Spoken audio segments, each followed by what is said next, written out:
79 of these. And they're all available for you at duluthtrains.com/video tours.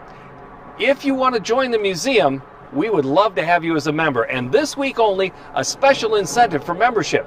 If you join this week and become a member of the Lake Superior Railroad Museum and sign up, we'll send you free a museum guide.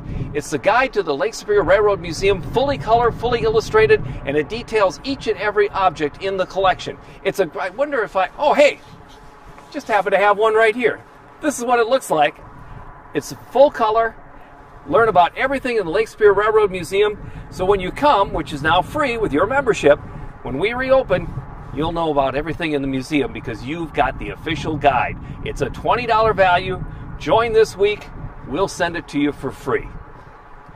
Well, seeing as we're out in front of these hopper cars, let's talk about some great ideas. Over these 79 episodes, we've told you about a lot of great ideas that the railroads had that were so wonderful and marvelous, they were adopted by other industries and have become a regular part of our lexicon, like the instance of the red carpet. Well, how about an idea that didn't work?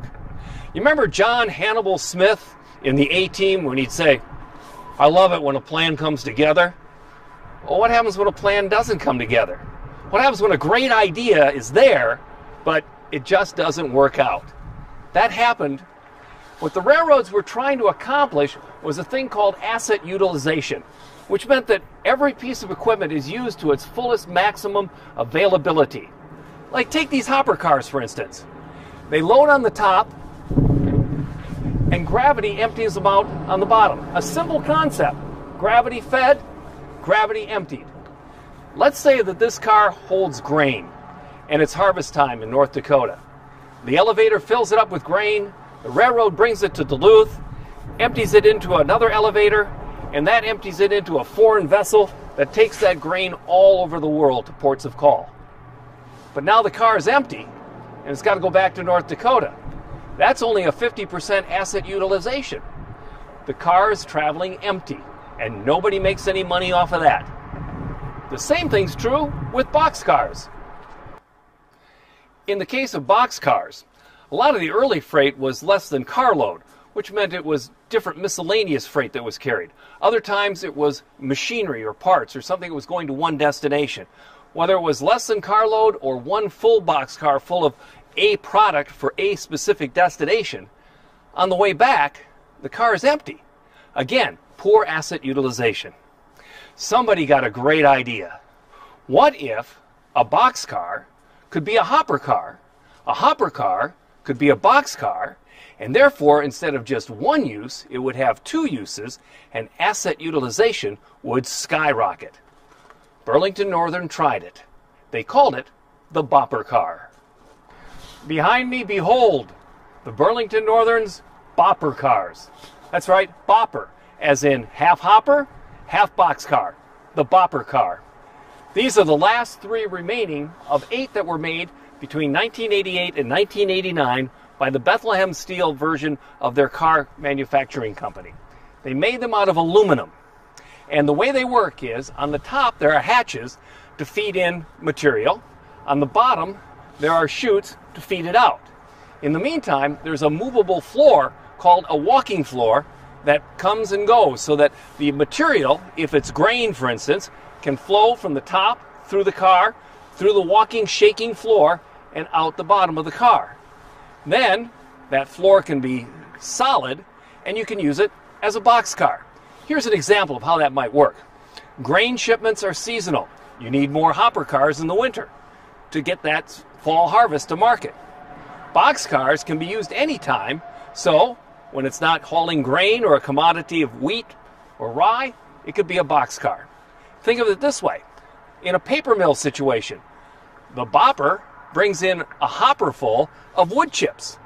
And then the floor goes back in place, and you take out finished product, like rolls of paper. That was the plan. Man, was it a failure. The car had to travel with its own power supply because that walking floor was hydraulically run. So that meant there had to be a generator, a hydraulic system, and all the cars had to be connected so that hydraulics could move those floors and shake the commodity down through the empty chutes. Also, they were made out of aluminum. And aluminum's nice, except it's not as sturdy as steel.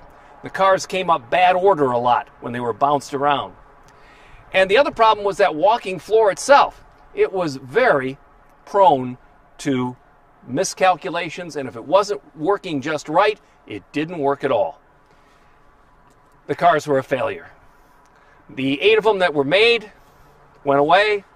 The last 3 in 2002 were donated to the Lake Superior Railroad Museum, and there they sit. We like them because they're aluminum, and we use them for storage. And they also were one of our best hooks to land us a big convention. The Minnesota Grain Millers and Grain Handlers Association met every year in the Twin Cities.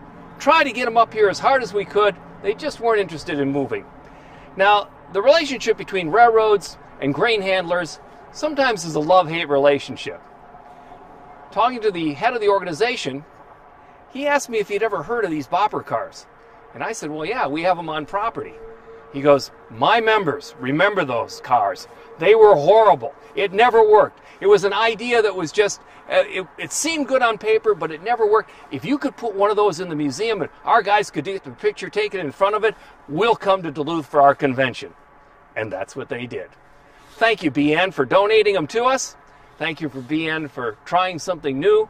Not every great idea works, but until you try, you never know.